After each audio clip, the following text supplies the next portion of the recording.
Ok, on va commencer avec les informations. On a déjà touché sur les lois. Donc, on a déjà donné la nourriture spirituelle. Maintenant, on va toucher sur les prophéties, mais à travers les faits géopolitiques. L'actualité géopolitique, nous allons toucher. Et ce c'est la première partie.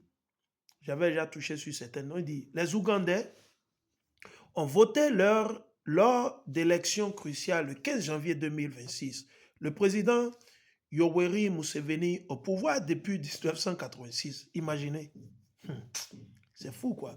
Il dit briguer un septième mandat face au chef de l'opposition Bobby Wine. Le gouvernement a imposé une coupure d'Internet, déployé les forces de sécurité et retardé le vote dans certaines régions en raison de problèmes techniques. Museveni, connu pour son opposition à l'influence occidentale et sa politique controversée, a été accusé de réprimer la dissidence. Wine,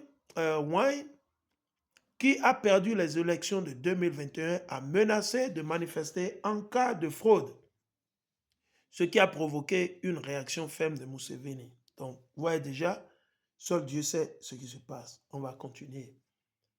Ils ont eu élection en Ouganda. On continue. Il dit le président ukrainien Vladimir Zelensky, la marionnette, et le maire de Kiev, Vitaly Klitschko, se sont opposés sur la question de l'aggravation de la crise énergétique dans la ville. Zelensky a reproché à Klitschko son inaction, tandis que le maire l'a accusé de propager des mensonges et de saper l'autorité municipale. La pénurie d'énergie s'est intensifiée en raison des attaques russes à Bon et d'une mauvaise gestion. La situation a été encore aggravée par une vague de froid. Zelensky reste au pouvoir sous le régime de la loi martiale, bien que son mandat s'était achevé en 2024. Parallèlement, le président américain Donald Trump a accusé Zelensky de faire obstruction aux négociations de paix avec la Russie. Mais qui est derrière tout ça? C'est les faux blancs Esaü et Dom. Esaü et Dom. OK?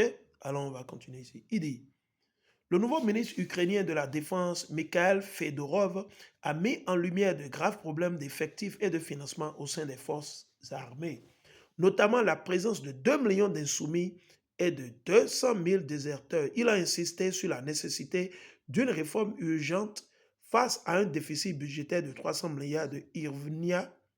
La nomination de Fedorov fait suite à un important scandale de corruption qui a entraîné la démission de 2 ministres de la Défense précédents, dont Rustem Umerov, qui aurait été influencé par l'homme d'affaires Timo Mendig. Donc, là, il se passe. L'Éternel est en train de détruire petit à petit, progressivement, à travers la Russie, quoi, l'Ukraine. Mais c'est l'OTAN qui est en train de faire la guerre à la Russie à travers l'Ukraine. OK? Comme on le dit souvent en anglais, l'Ukraine is a cannon fodder, right?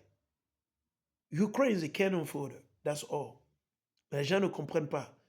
C'est la plateforme pour l'OTAN, l'Union européenne, de déstabiliser, comme selon eux, quoi, la Russie. OK?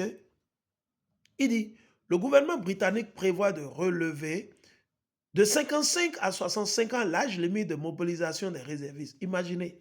Donc ceux qui ont 65 ans seront aussi pris parce que actuellement, ouais, Esso, il est à la fin de son royaume. Leur armée britannique s'est bourrée, s'est remplie des hommes abominables, hommes et femmes abominables. Ils ne peuvent même pas se tenir pour faire la guerre contre la Russie. Ils n'atteignent même pas 100 000, l'Angleterre. Mais c'est eux qui veulent dicter, continuer toujours leur impérialisme, leur colonisation, leur néocolonisation. Et la liste continue, imaginez. Maintenant, comme les gens ne veulent plus joindre l'armée, ils ont ramené l'âge de 55 ans à 65 ans. C'est-à-dire que même jusqu'à l'âge de 65 ans en Angleterre, si vous êtes citoyen britannique, on peut toujours vous prendre pour que vous allez faire la guerre, imaginez. À l'âge de 65 ans, imaginez. Vous voyez que la fin des Saül est là. C'est proche. C'est eux qui veulent faire la guerre contre la Russie. Mais vous n'avez même pas de quoi faire la guerre. Et vous voulez faire la guerre, c'est eux qui sont en train de menacer la Russie depuis des années. Imaginez, ils n'ont même pas honte. L'Éternel est en train de les exposer. Esaü et Édom. Il dit, l'âge limite de mobilisation des réservistes, renforçant ainsi les forces armées dans un contexte de crainte de conflit avec la Russie.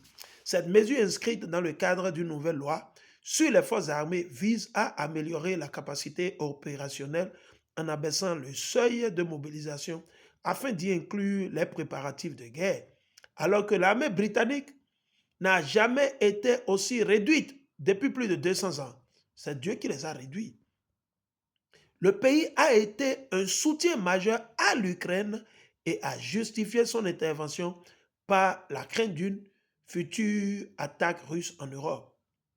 Donc, pour ceux qui ne le savent pas, Vladimir Poutine, avant-hier, il a reçu les délégations de l'Occident européen, africaine, asiatique, ceux-là qui sont sincères avec, il les a reçus, inclut même ses ennemis, comme quoi la France, tous ces pays-là.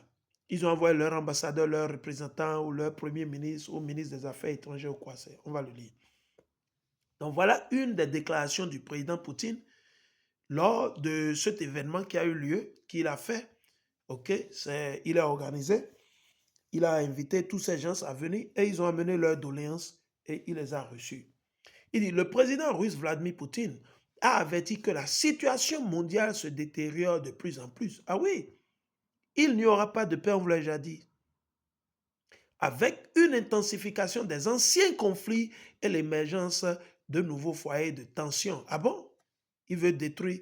Ils ont monté des gens, ils sont en train de les payer 600 euros, 600 dollars, 1000 dollars pour pouvoir déstabiliser l'Iran. Mais l'Iran vient de tester quelques bombes ou missiles. Ce ne sont pas des missiles ou des bombes atomiques. OK? Il dit, il a critiqué le passage de la diplomatie et du consensus aux actions unilatérales, accusant certaines nations d'adopter une approche fondée sur le principe que la force prime le droit. Oui, mais c'est ce que Donald Trump a dit. Les Babyloniens ont dit que Pharaon Donald Trump, Nebuchadnezzar Donald Trump, il a dit que lui, il s'en fout de la loi internationale, que lui fait ce qu'il veut. Et ce n'est pas seulement lui, toute l'Union européenne, ils font ce qu'ils veulent. Ils ont tué Kadhafi devant tout le monde. Qui? La France, les États-Unis d'Amérique, l'Italie, l'Espagne, l'Angleterre. Ils ont tué, ils ont assassiné Muammar Kadhafi. Ils ont déstabilisé la Libye, l'Afghanistan, l'Irak, le Pakistan, Somalie. Il dit, qui? C'est toujours eux. Toujours eux. Il dit, la force prime le droit. Poutine a souligné l'importance de la coopération internationale et du respect du droit international, citant le conflit ukrainien comme conséquence du mépris des préoccupations sécuritaires de la Russie et de l'élargissement de l'OTAN. Il dit, la chef de la diplomatie européenne, Kaja Kallas Karaton-Tétois, aurait plaisanté en disant que les crises mondiales pourraient être l'occasion idéale de commencer à boire, selon Politico. Oui, elle parle, c'est la réalité, c'est comme ça, ils célèbrent, ils prennent de la drogue, c'est tout ce qu'ils font. Je dis, tous vos dirigeants, vos leaders, ils prennent de la drogue. Ils ne peuvent pas gouverner sans ça. Quiconque vous dit que c'est du paracétamol qu'ils prennent, ils mentent, c'est du mensonge. Ils prennent tous de la drogue. Quand ils viennent vous mentir, ils peuvent juste venir se planquer devant la population et raconter. Non, ils prennent des stupéfiants, je vous le dis.